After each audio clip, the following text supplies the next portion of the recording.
ایک رات سلطان محمود غزنوی انتہائی غصے کی حالت میں ایک گھر کے اندر داخل ہوتا ہے۔ گھر میں اندر داخل ہوتے ہی حکم دیتا ہے کہ شمع بجھا دی جائے، یعنی اندھیرا کر دی جائے۔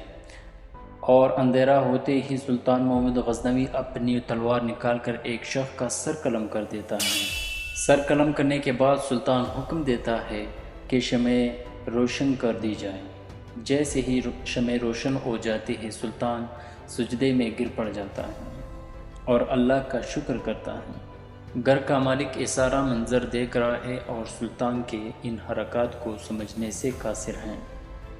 دوستو، یہ ایک واقعہ ہے سلطان محمود غزنوی کے انصاف کا، جس کو ہم آج آپ کے ساتھ ڈسکس کریں گے کہ سلطان محمود غزنوی اپنی رعایا کا کس طرح سے خیال رکھتے تھے۔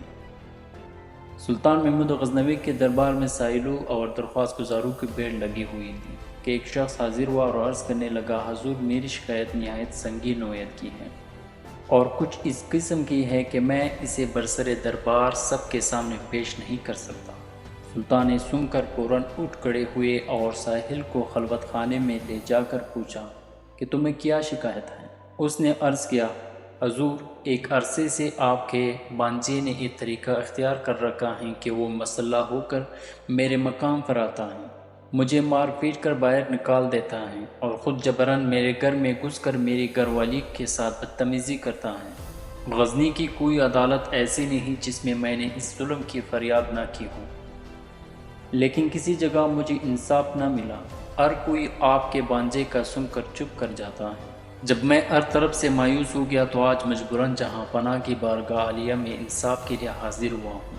آپ کی بلاگ انصاف پروری، فریاد رسی اور رعایا سے بے پناہ شفقت پر بھروسہ کر کے میں نے اپنا حال عرض کر دیا ہوں۔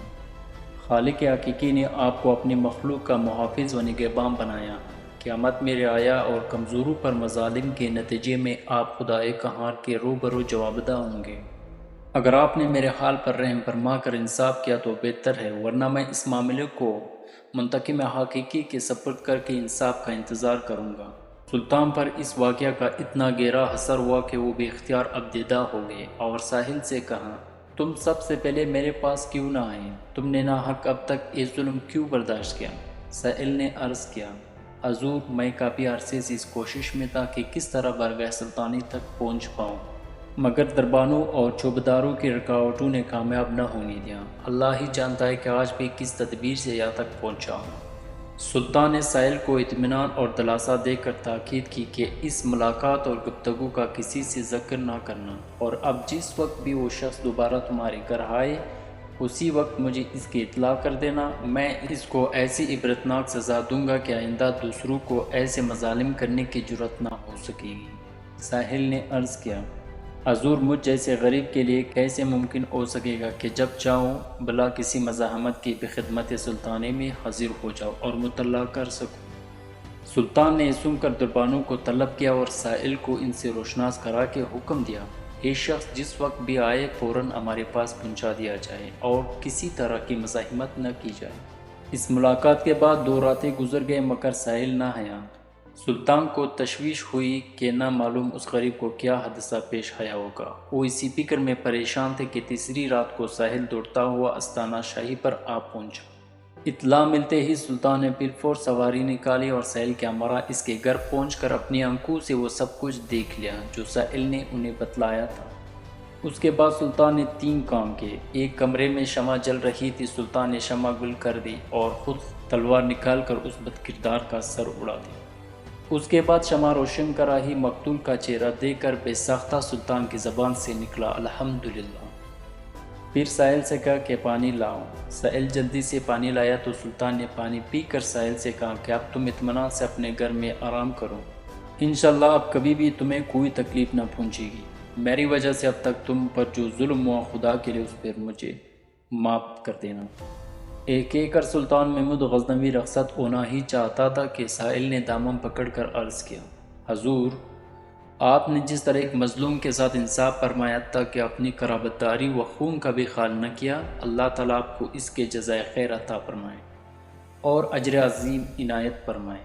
اگر اجازت مرامت فرمائی جائے تو ایک بات معلوم کرنا چاہتا ہوں کہ آپ نے پہلے شمع گل کروائی، پھر روشن کرا کر مقتول کا سر دے کر الحمدللہ فرمایا اور اس کے فوراً بعد پانی طلب فرمائیں۔ اس کی کیا وجہ تھی؟ سلطان نے ارچن ٹالنا چاہا مگر سائل کے اصرار پر اسے بتلانا ہی پڑا۔